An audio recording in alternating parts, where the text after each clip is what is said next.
one of the challenges with a lot of like your generation, right? You know, if you're late teens, early 20s right now, you are just bombarded with distractions. If I was 20 and I was starting getting into sales, I would...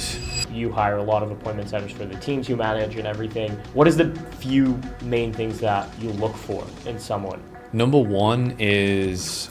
Yo, welcome everyone to a brand new video, and oh, is this a special one? I'm going to be interviewing Callum McVickers, one of the first people that got me into the space, my mentor, close friend, one of my biggest role models. I think this is going to be a very, very special video today. So Callum is an entrepreneur, worked in e-com for 10 years, owned multiple brands, watch brands, clothing brands, then started a coaching company to help e-commerce founders scale, and through that, he discovered the world of high-ticket sales. And now he manages, recruits, trains high-level salespeople, and manages huge sales teams. So, Callum, welcome. Thank you. What made you accept coming on here today and talk a little bit? You bribed me. It's as simple as that. You bribed me. I didn't have a choice. Fair enough, fair enough.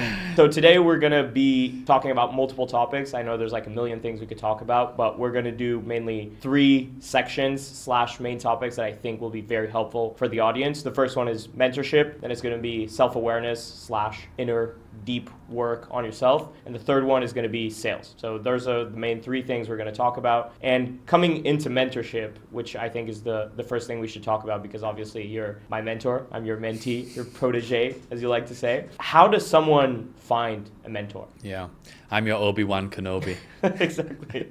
Well, I've never watched Star Wars, so you can leave that out. I forgot how were we even friends? I don't know.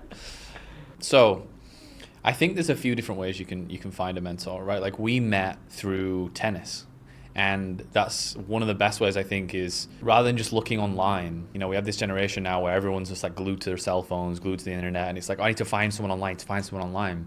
But if you put yourself out there and you have a great social life, if you're doing sports, if you're out there, you know, you're going out and meeting people, you're in different, whether it's sauna clubs, yoga clubs, whatever it is, you increase your chances of meeting people, you know, tenfold, especially older people if you're going to the right, you know, areas and things like that and right activities. And so I think that one of the best ways is, number one, put yourself out there, and you never know who is going to be brought into your life, right? And if you think about the odds of us meeting, like what are the chances? Very low. Right? It's extreme. It's, I mean, unfathomable numbers, yeah? So that is not something that we did. That's grace. That's, you know, whatever you want to go all woo-woo and call it, the universe or whatever, right? Like something brought us together. Yeah. And the only thing that we did was we showed up. We put ourselves in a position to allow grace, to allow God, to allow the universe to impact us in that way, right? So it's kind of like you meet the universe in the middle almost, right? So the first thing is get yourself out there and give yourself the opportunity to receive. The second thing is like online is obviously a key component as well, but it's like look for who you resonate with the most and then see if they have some kind of coaching program or training program, something that you can join. And again, everyone's got a coaching program now, right? So I'm not saying, I would say take your time and really sit with it and think about who resonates with me, what's the message, why, and then what's particular skill can I learn, or what do I want to learn, what am I naturally good at, and then find a mentor that you feel like can help you develop either that particular skill or your self-awareness and your personality in general, right? Because from that level of self-awareness will come a deeper understanding of what your skills are, what your best skill set's likely to be.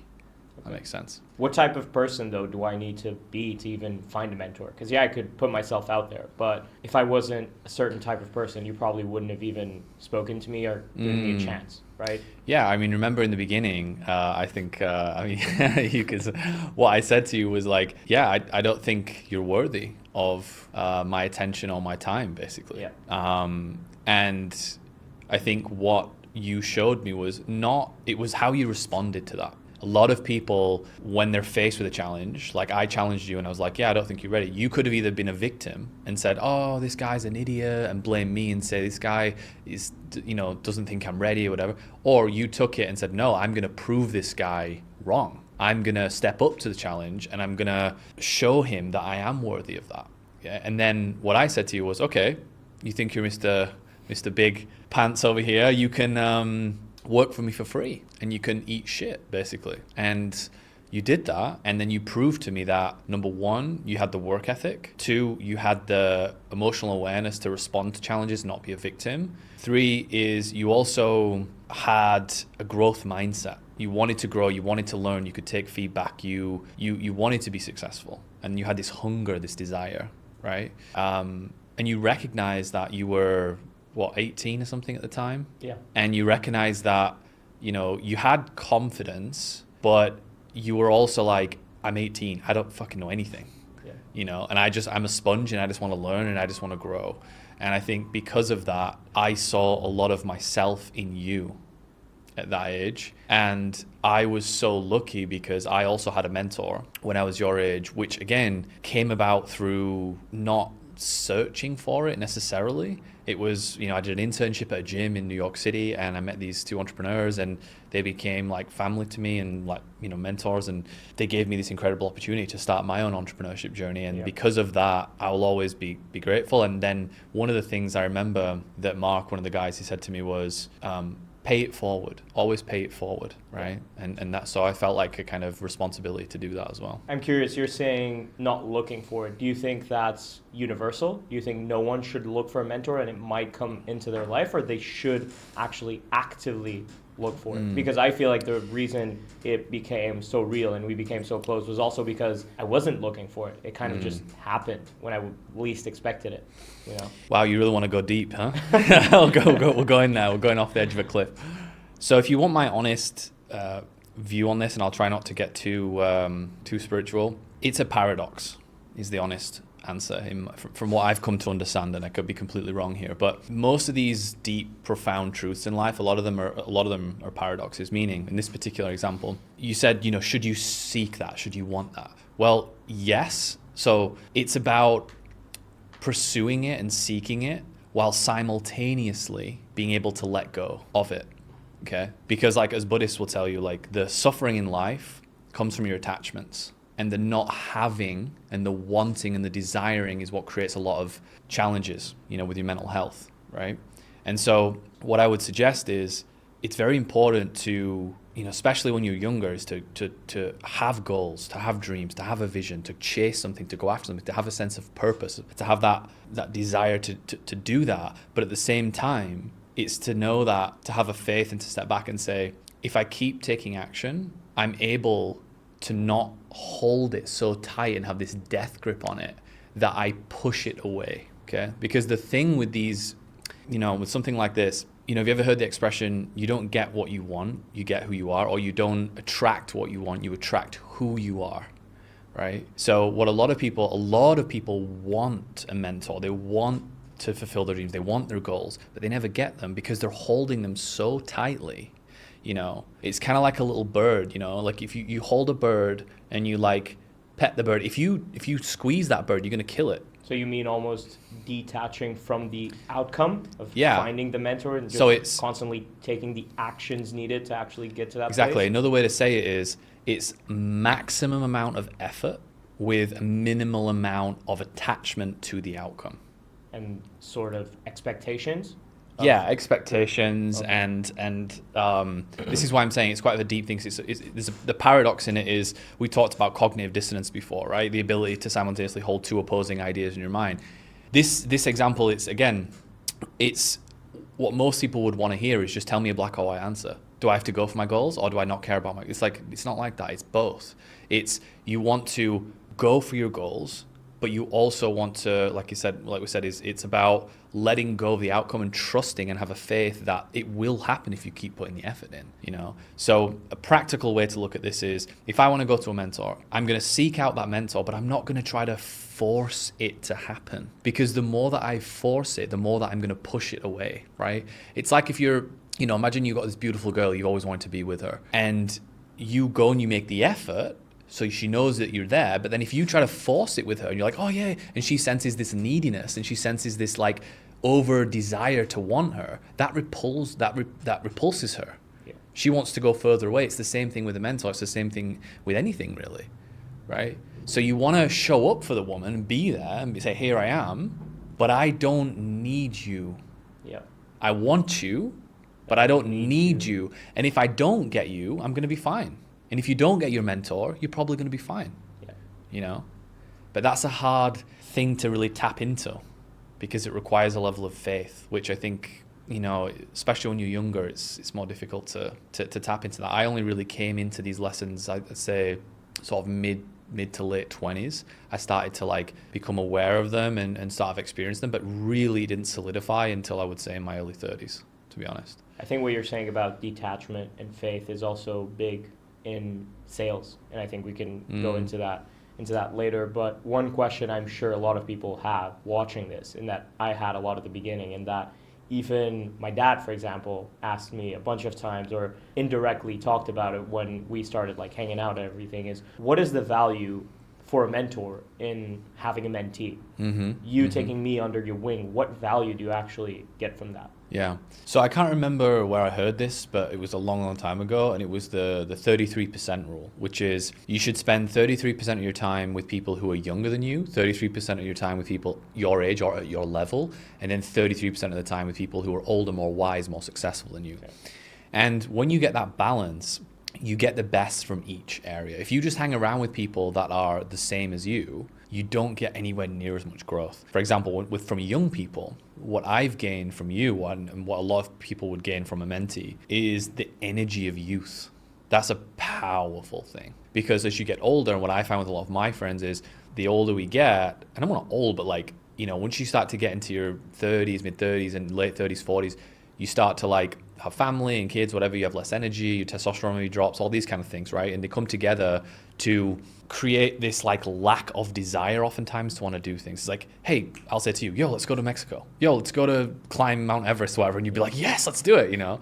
So there's like an energy of youth, and that energy is infectious. And I think the older that you get, if you can surround yourself with young people, that energy rubs off on you. And that's been my experience as well. Amazing.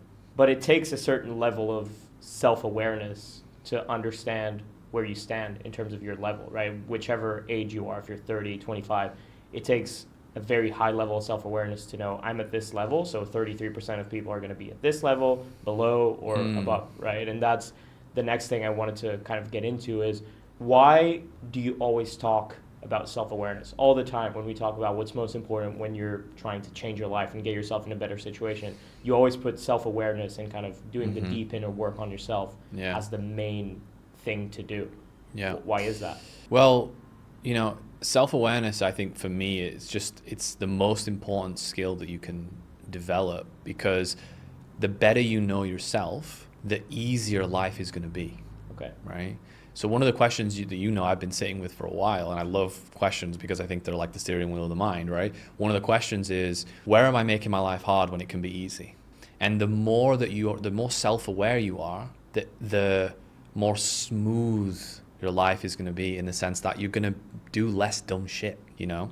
Most of the situations that we get ourselves in life, it's due to a lack of self-awareness. Okay. Right? Like, for example, I went down certain business routes that I shouldn't have gone down because I was chasing money, or that was the wave at the time, the fad or whatever it was, yeah?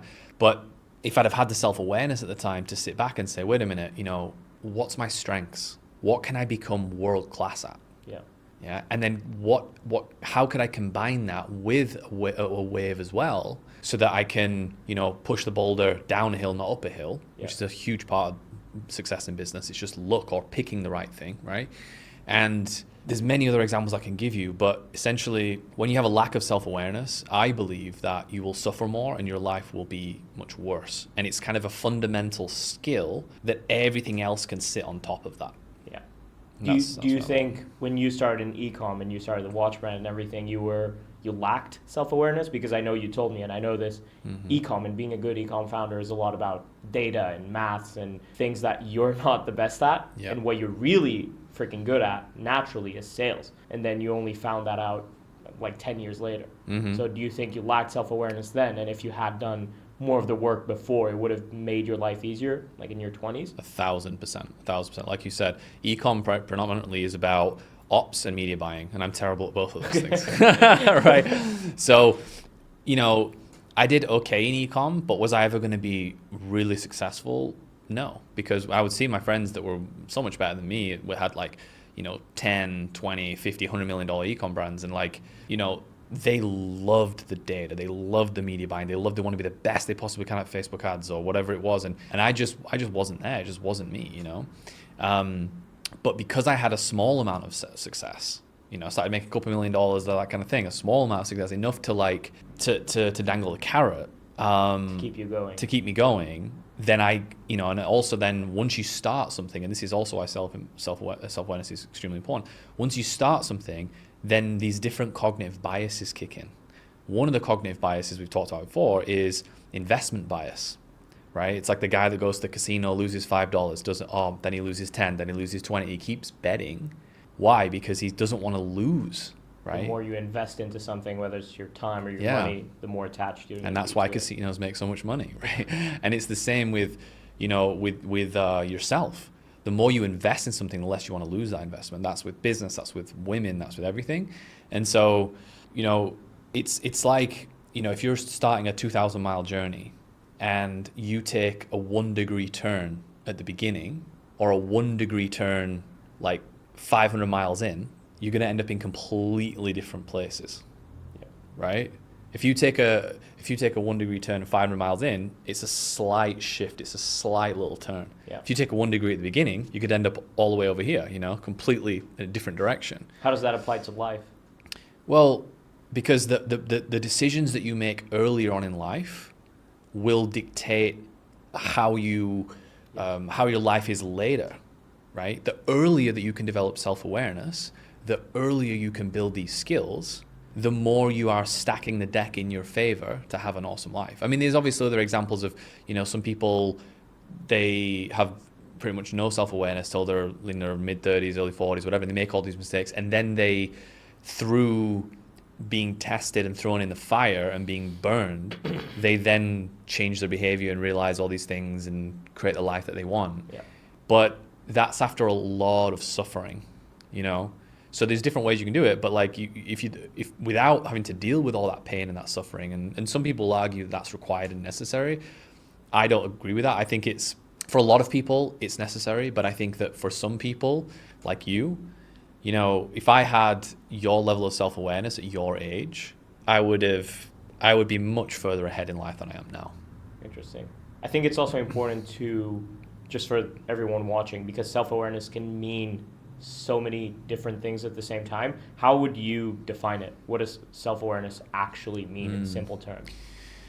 So there's different definitions. The definition I like of self-awareness is the ability to perceive your inner world, and then as a result of that, direct your actions in the external world.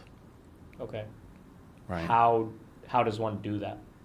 Well, or what's a good example of doing that? Because in internal world seems like a bit of a rich term, complicated term. I think most people watching don't know what that means. Yeah. So when I refer to inner world or internal world, what I'm talking about is your thoughts, your feelings, your emotions. Okay. Right. So one of the phrases I like is coherence. Are you a coherent person? Okay. Meaning, do your thoughts, your words, and your actions align? Yeah. And when you develop more self-awareness, you become more coherent. And there's different ways you can develop self-awareness, but one of the challenges with a lot of like your generation, right? Or if you're late teens, early 20s right now, you are just bombarded with distractions. Yeah. When I was like, I didn't get a cell phone until I was like, I think like 12 or 13 or something. And I had like the old Nokia, which you could play like Snake on it and stuff like that, So like, I grew up a lot of like being a child without iPads, without phones, without any of this stuff. And I think that what technology does for a lot of people is it provides a distraction. Okay. And that distraction, when you don't have space, it's hard to process. Like, for example, if you went to a coffee shop in the early 2000s, and you stand in line in a coffee shop, you're stood in line and you're waiting for your coffee. You might be like looking outside, you might be talking to people, maybe, you're reading something or whatever. Now, if you go to a coffee shop, as soon as there's like a 30-second wait, what do people do? Boom, phone immediately out. Looking, scrolling, app to app, going from app to app. And so people are not having space and time to process their emotions and feelings. And as a result of that, they're disconnected from their bodies. And that disconnection leads to a lack of self-awareness, right? So one of the first practical things that you can do is, regardless of what age you are, is learn how to create space. That could be literally 10, 15 minutes meditation a day. That could be taking a walk in nature without your phone, leave your phone at home, no technology, nothing, no AirPods, nothing. Yeah. And just walk or just sit with yourself and just be in silence and enjoy that, and try to create a practice so that once you do that consistently, you'll start to notice feelings, emotions, thoughts, things are coming up, and you're creating space and time to process those things. I love that. I know every time I asked you this, and even when we were in Tenerife, I was filming that YouTube video and I asked you, what is the biggest piece of advice you could give to someone? And you always say, become self-aware, do the deep inner work. And we've talked a little bit about what that means. But what is the protocol? How does someone practically and logistically actually go about doing that? Because I know from everything you tell me and what I've done the past 3 years, it's not a journey that you take on completely alone, or that you shouldn't, or it's going to be harder if you do it alone. How does one go about becoming self-aware and actually doing the deep inner work on themselves to make their lives easier later? Yeah. Well, I think that you're living proof of that, and in the sense that you started making really good money. And I remember when we went to Dubai and the US and that kind of thing. And one of the things I was so happy to see with you is that once you started making money, you started spending that on developing self-awareness. You hired a therapist, and you had certain challenges like that you wanted to overcome with your mental health, and you hired a therapist and you dramatically improved those things. Yeah. Right? I did. And that shit's life-changing. It is. That's not like a little small, thing, because wherever you go, there you are. You can have all the money in the world, but if you take your mental health problems to that place or to that desert island or in that Ferrari or whatever you think is going to make you happy, guess what? You're still dealing with that shit. Doesn't matter where you go. So what better use of money, what better use of resources than investing those things in yourself with like therapy, or could be therapeutic psychedelics, so like having an incredible therapist assist you through, whether it's MDMA therapy or psilocybin or ketamine or whatever it is. I'm not suggesting doing drugs, by the way. I'm just saying that psychedelics is a very powerful way to develop self-awareness as well. Then you've got, thousands of years old practices like meditation, yoga. These things have existed for thousands of years for a reason. The older something is, there's a tendency for that thing to be more, proven, let's call it, in a way. That rule's not always true, right? There's some things that are old that we know now in science don't make any sense. But in general, these things like meditation, like yoga, like, these things we've been practicing for thousands of years, they've stood the test of time and they work. Yeah. And I would say that, every day you should invest time in these practices to develop your self-awareness and to heal parts of yourself that you feel like are not serving you. And the one caveat to this as well is people say like, oh, does everybody need to do this? No, not everybody needs to do this. Unfortunately, the truth is, if you just grew up in an amazing family, you don't need all this stuff most of the time. You know what I mean? Like we talked about this before, it's like, if you win for me, what's winning the lottery? Winning the lottery is having incredible, loving parents who meet a lot of your needs. Not all your needs, but they meet a lot of your needs as a child. And as a result of that, guess what? You grow up as a happy, healthy human being, as an adult. And unfortunately, most children don't have that. They don't grow up in great families, and therefore they need to do a lot of this work. They need to retrain themselves, and they need to shed a lot of the patterns that they've developed from their parents. But, like you grew up in a great family, so you have a head start on a lot of people, right? Yeah. And that's a great thing, I'm just saying, if you have that, there's still little tweaks and things that you need to make, but foundationally who you are as a person, it's built on, a solid foundation. And so, I think that if you're in that scenario, you probably have to do a lot less work. Sometimes there's people I know that are so happy, they're so great, they don't have any mental health issues, they don't have any challenge, like they have, I'm talking about really, like they don't have a lot of anxiety, have a lot of depression, they don't have like these weird quirks and things like that. They're happy. They don't need to do anything if they don't want, The most interesting thing for me about everything you're saying and the way you speak about these things is that no one else that I know, whether it's online or in real life in the sales space, kind of looks at life through this lens. And so I think a lot of people watching this interview will be maybe a little bit caught off guard because most of the space, the online space and making money and becoming a better person is a lot about taking cold showers and running marathons and doing very hard shit to become harder and get to know yourself.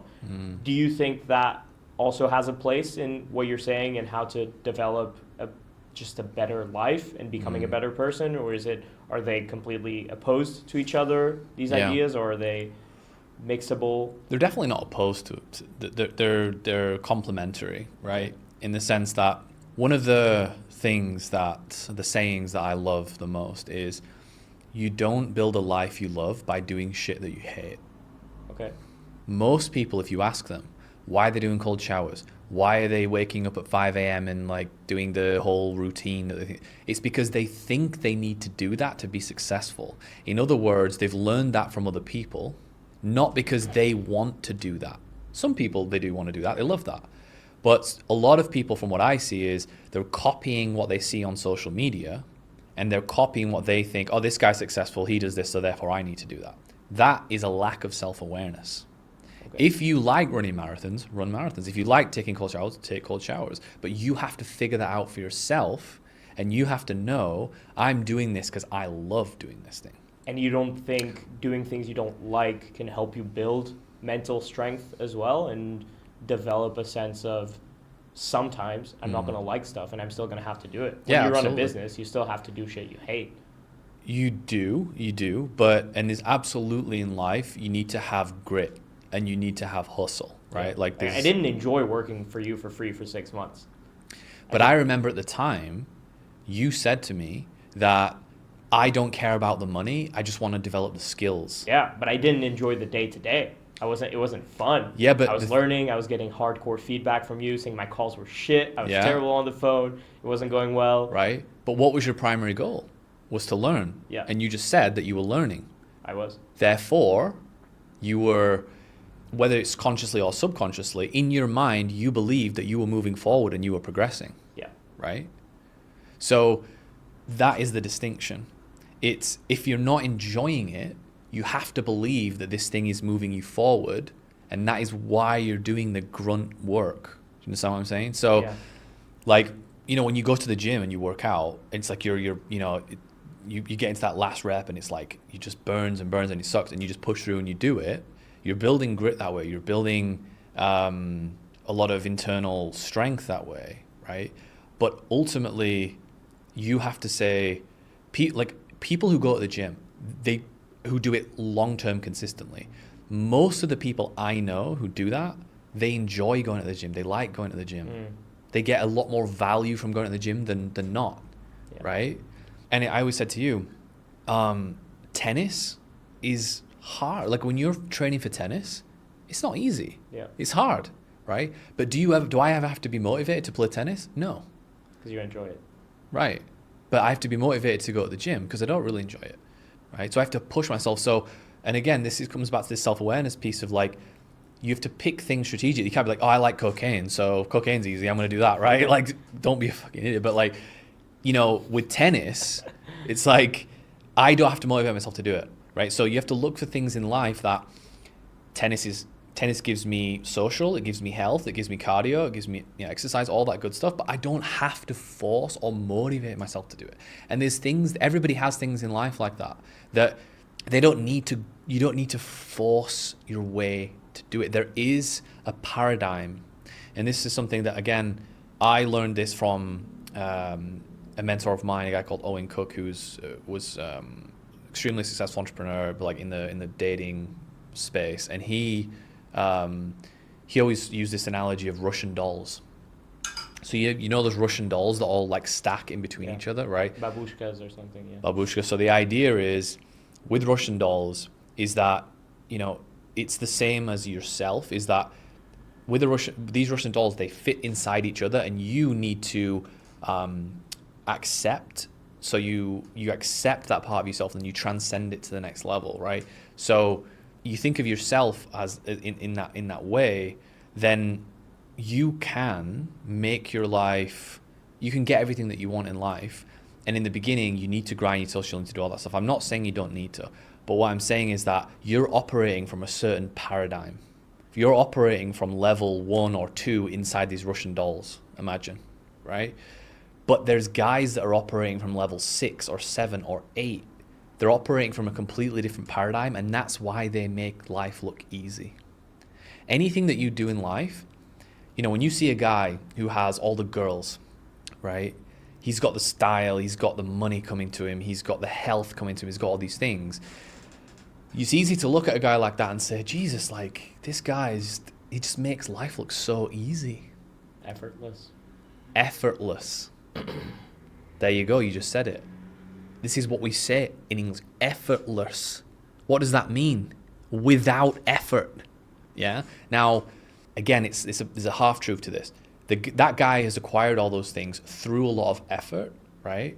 Yes, but he did it not through brute force a lot of the time. It's through a paradigm shift. It's through this is quite a complex topic, but my current understanding of it is that, and Einstein even said this. Einstein said you can't change your level of thinking you can't change your thinking from the same level that created it. Like, there's guys that just think differently to you. They just think in a different way. They have a different way they view the world. They're just running from a different paradigm. And because of that, they're able to make things look easy when you make them look hard, right? And that's what I'm talking about. It's the way that they think and the way that they act with these different areas of their life creates leverage, creates power, creates easiness. So they don't have to exert a lot of effort to get these things. That's kind of like... It comes to them. It comes to them. It looks easy. It looks effortless. Not because they're making more effort, but because they're operating from a different paradigm. Interesting. I know for you and for me, this is true as well. We've both also used kind of our careers to help us build self-awareness, and we're both in sales. Would you say it's a good vehicle in terms of a career path to build self-awareness? Because you're also making life easier if everything you do, your environment, the people you're around, your job, help you build that self-awareness. Because when you're in sales and your first job is either cold calling or setting appointments with like warm leads and half of them are not interesting and spitting in your face, telling you to fuck off, that forces you to realize your weaknesses and to make changes, right? You can't be just content and stay in the exact same place, because otherwise you don't get better. You're not going to make more money, right? 100%. Yeah, sales is one of the best vehicles to develop self-awareness, because your results in sales are proportional to your personality and how you make other people feel, because sales is about a law of state transference. Yeah, what you feel, they feel. Similar to dating in that way. Yeah. If you're a fucking nerd and you repulse women, then you're never going to get laid. Right? If you're a fucking nerd, you heard it. if you're great with girls and you got game, then surprise, surprise, you're going to attract women. Yeah. Right? It's the same in sales. And because of that, the more work you do on your personality, the more you develop yourself, the more self-awareness you get, the more you develop your inner world, all these things, that will directly translate to your results in the outside world. You'll make more money. People will like you more. You're going to get better results, all that stuff. Because one thing I was impressed with when I first started listening to some of your closing calls, when you're still closing deals, is it felt, or it seemed from my perspective, and I remember even sitting with Tommy and watching some of them together, it seemed effortless all the time.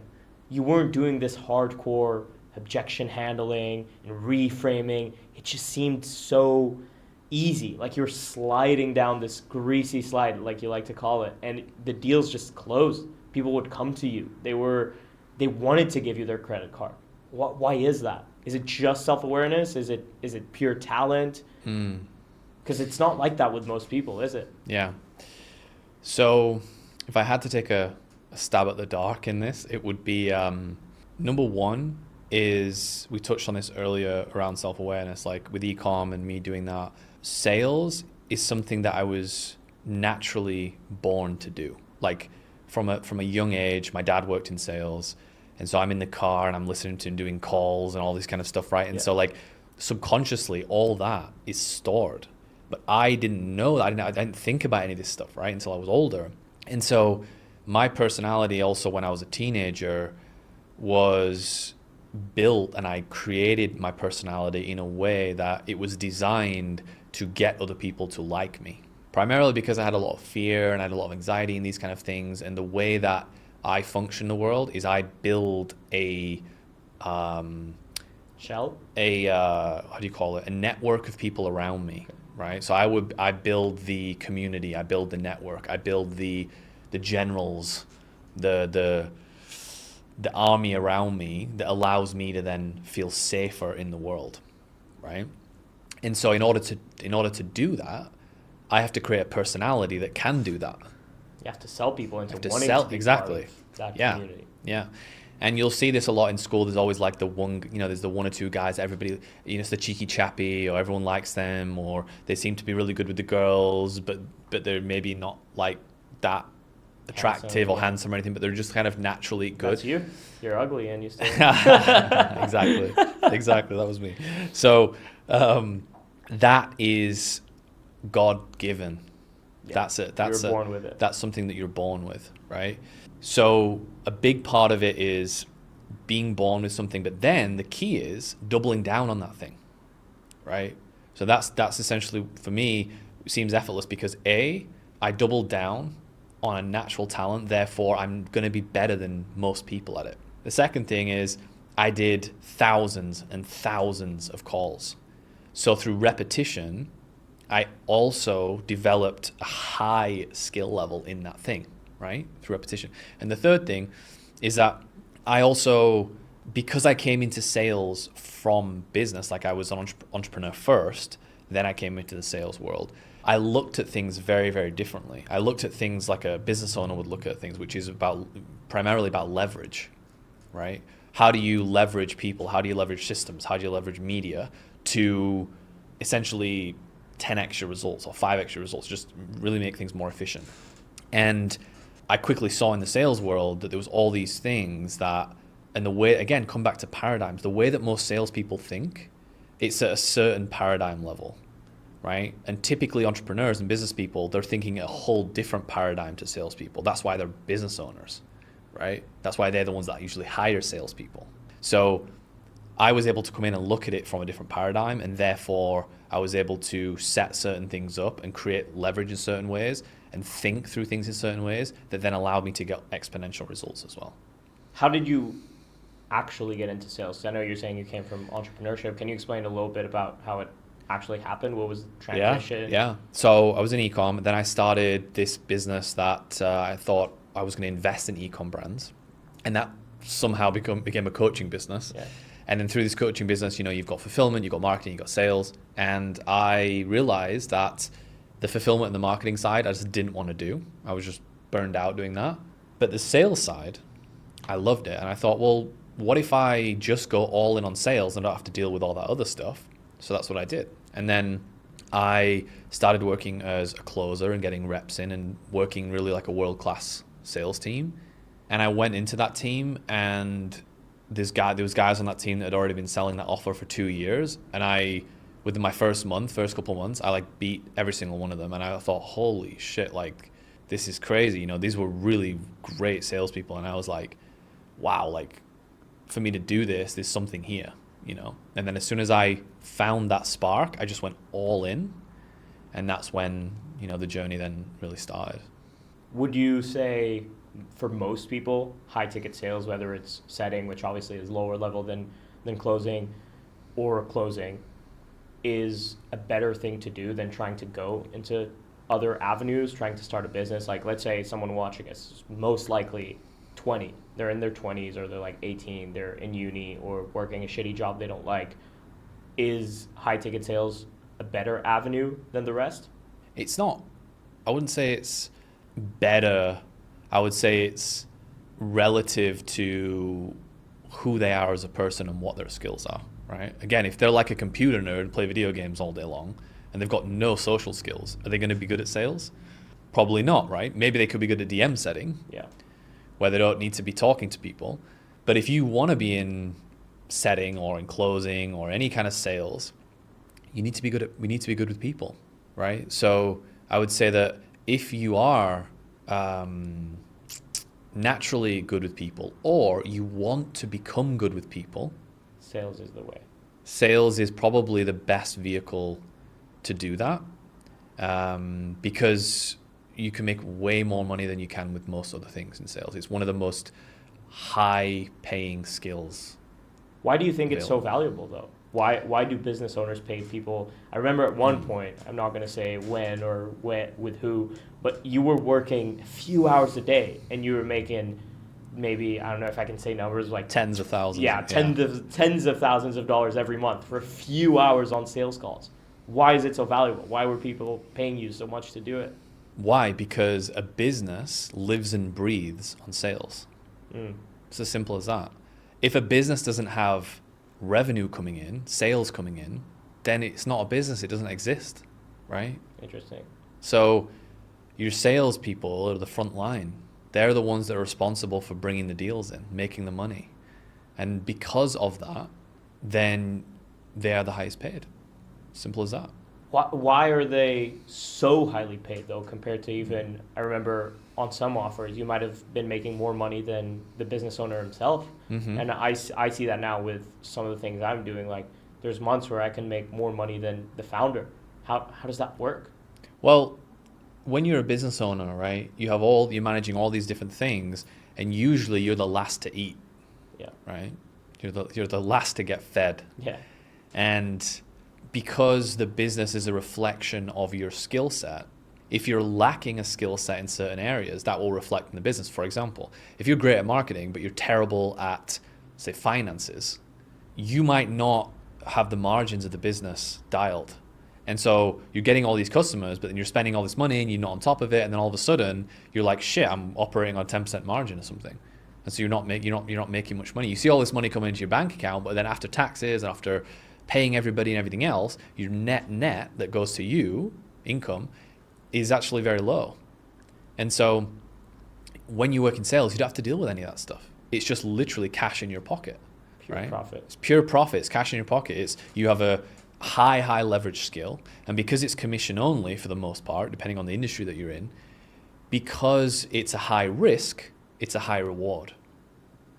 The ceiling is, for a lot of salespeople, seemingly endless. It's very, very high. You can make millions of dollars a year, right?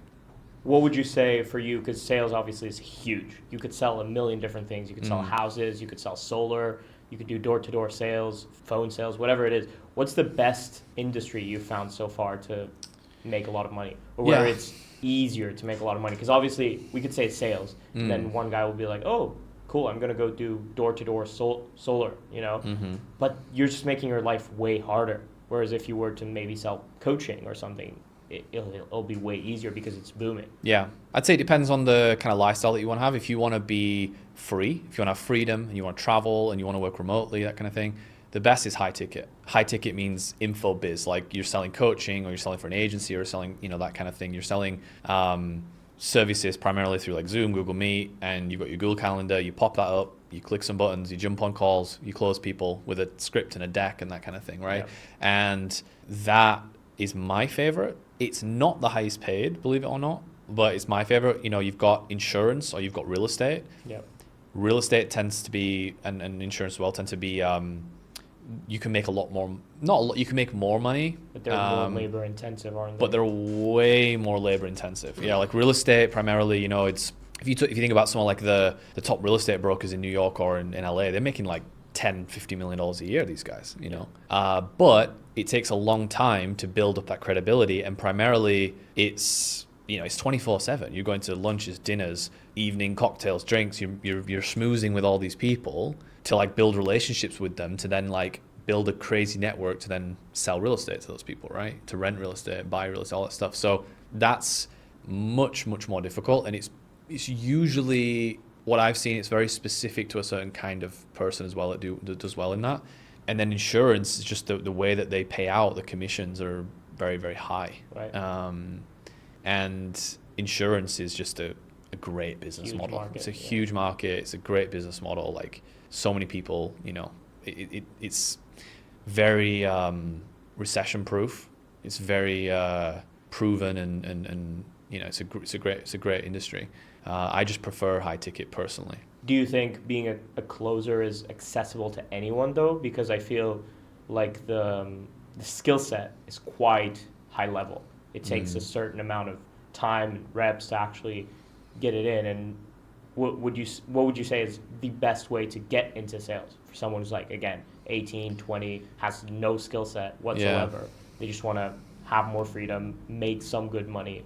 I would say if I was 20 and I was starting getting into sales, I would pay for a coaching / like mentorship with some kind of guaranteed placement where I'm guaranteed a job at the end of it, and it's a legit guy who's got a track record. He's not like a scammer or something like that, right? Like something like your program where you guarantee people a placement, and that's so much value because even if they come in, they learn a skill, but then they get guaranteed a job.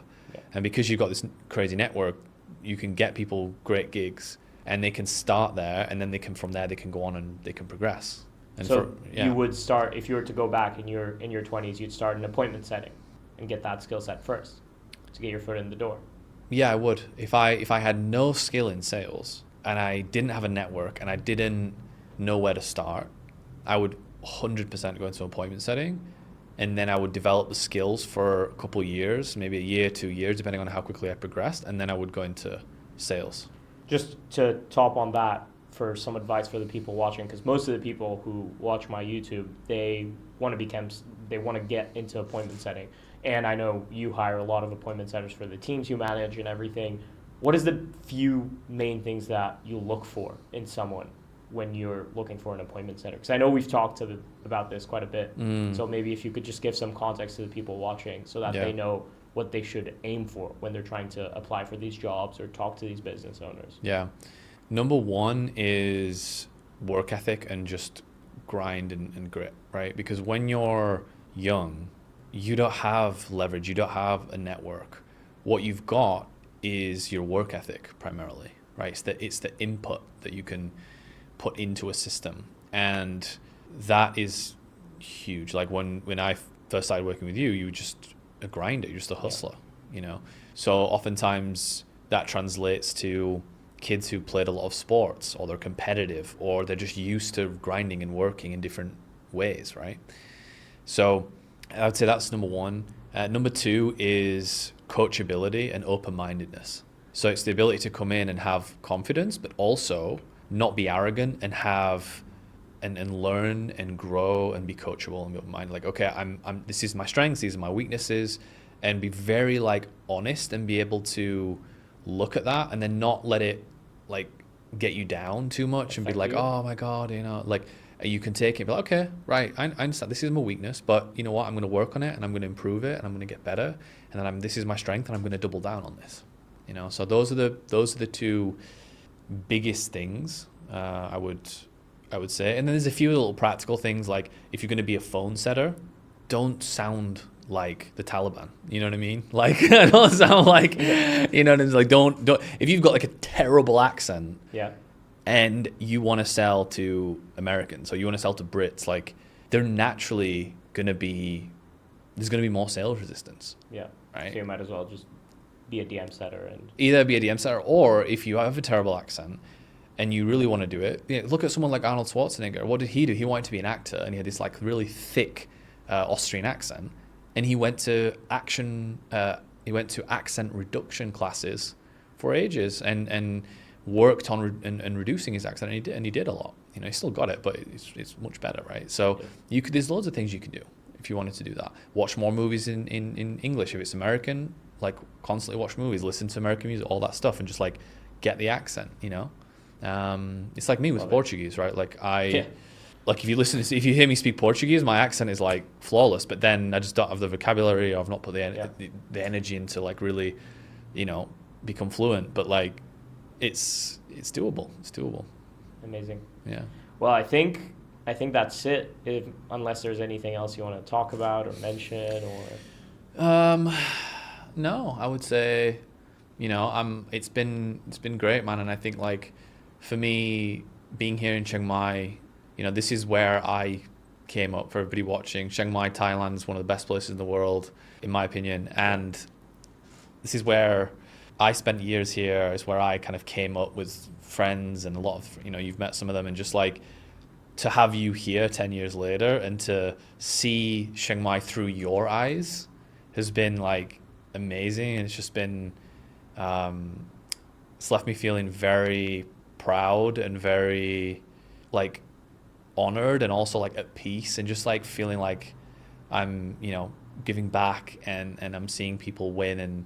And that's also something that's really important for me, is just like seeing other people win, seeing other people grow. It's like there's very, very few things in life that's like more rewarding than that, so. Amazing. Yeah, I think to close it off, the only one thing that I've never really done on camera, but I think I have to do it now, because like one day I'll be able to look back on this, is to thank you, because the truth is I wouldn't be nowhere near as far as I am in life now if it wasn't for you coming in and helping me and giving me all this guidance and friendship. And I won't ever be able to repay this debt in any way. I know you always play around and say, pay for dinner when you're a millionaire. But I think the one way that I can try to repay this debt, is to try and pay it forward. Like you said, I'm going to, through my coaching and just in life, I promise to really try and help people and actually try and make a difference in the world, whether that's through appointment setting or just help people develop more self-awareness and kind of pass on the teachings that you've passed on to me. So that's amazing, what I'll man. do.